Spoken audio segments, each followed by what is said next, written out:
Pagbasa mula sa aklat ni Propeta Isaias. Makinig kayong mga taong naninirahan sa malalayong lugar. Pinili na ako ng Panginoon bago pa isilang at hinirang niya ako para siya'y paglingkuran. Mga salita ko'y ginawa niyang sintalas ng tabak. Siya ang sa akin laging nag-iingat. Ginawa niya akong parang matulis na palaso na anumang oras ay handang itadla. Sinabi niya sa akin, Israel, ikaw ay lingkod ko. Sa pamamagitan mo, ako'y dadakilain ng mga tao. Ngunit ang tugon ko, ako ay nabigo sa aking pagsisikap. Hindi nagtagumpay, gayong ibinuhos ko ang aking lakas. Gayunmay, itinitiwala ko sa Panginoon ang aking kalagayan na ako'y gagantimpalaan sa aking nakayanan. Bago pa ako ipanganak ay hinirang na ng Panginoon. Pinili niya ako para maging lingkod niya upang tipunin ang nangalat na mga Israelita at sila'y ibalik sa bayang Israel. Binigyan ako ng Panginoon ng karangalan. Sa Kanya nagbubuhat ang aking karangalan. Sinabi ng Panginoon sa akin, Israel na aking lingkod, may mas mahalaga pa akong ipagagawa sa iyo. Bukod sa pagpapanumbalik sa mga Israelitang nalabi, ay gagawin kitang tanglaw ng mga bansa upang lahat sa daigdig ay maligtas. Ang salita ng Diyos. Salamat sa Diyos. Salmong tugunan. Patuloy kong isasaysay ang dulot mong kaligtasan. Sa iyo lang, Panginoon, lubos akong nananalig. Huwag mo akong pabayaang mapahiya at malupig. Tulungan mo ako ngayon, yamang ikaw ay matuwid. Ako sana ay sagipin, sa daing ko ay makinig. Patuloy kong isasaysay ang dulot mong kaligtasan. Ikaw nawa ang muog ko at ligtas na kakanlungan. Matatag na kublihan ko at matibay na sanggalang. Sa lahat ng masasama, O Diyos, ako'y ipaglaban. Sa kuko ng mababagsik, huwag mo akong pabayaan. Patuloy kong isasaysay ang dulot mong kaligtasan. Panginoon, sa iyo ko inilagak ang pag-asa. Maliit pang bata ako, sa iyo'y may tiwala na. Sa simula't mula pa, wala akong inasahang mag-iingat sa sarili, kundi tanging ikaw lamang. Kaya naman ikaw, poon, purihin araw-araw.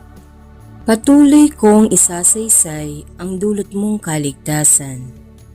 Pagkat ikaw ay dakila, patuloy kong isasaysay. Maghapon kong hihayag ang dulot mong kaligtasan. Sa pulpa sa pagkabata, ako'y iyong tinuruan.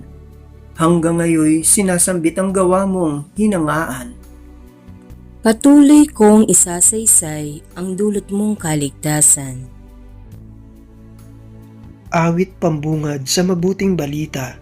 Nagpupuri kami sa iyo, Hari naming Esukristo.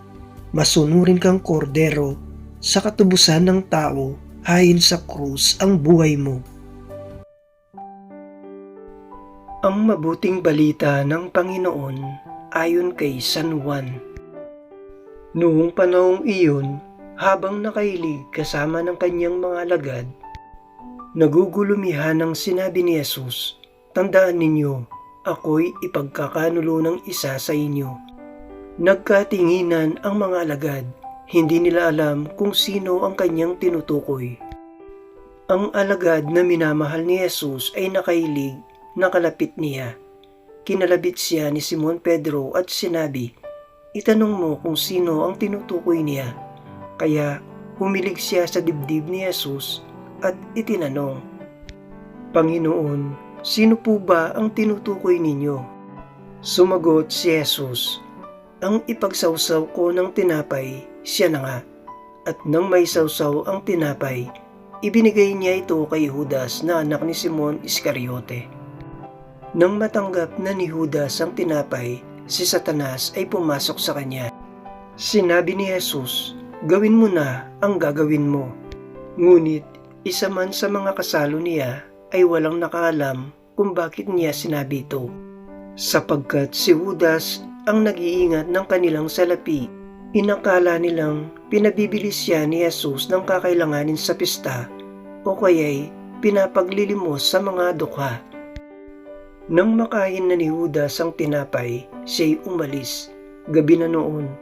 Pagkalis ni Judas ay sinabi ni Jesus, "Ngayoy, mahayag na ang karangalan ng anak ng tao, at mahayag din ang karangalan ng Diyos sa pamamagitan niya.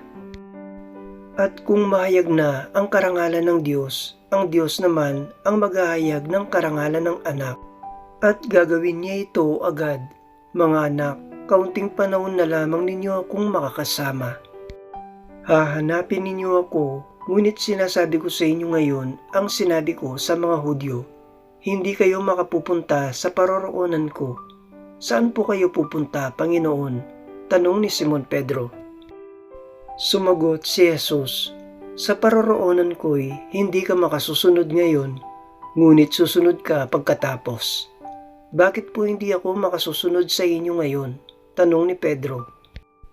"Buhay ko may iaalay ko dahil sa inyo." Sumagot si Jesus, "Iaalay mo ang iyong buhay dahil sa akin? Tandaan mo, bago tumilaw kang manok, makaitlo mo akong itatatwa." Ang mabuting balita ng Panginoon. Pinupuri ka namin, Panginoong Hesukristo.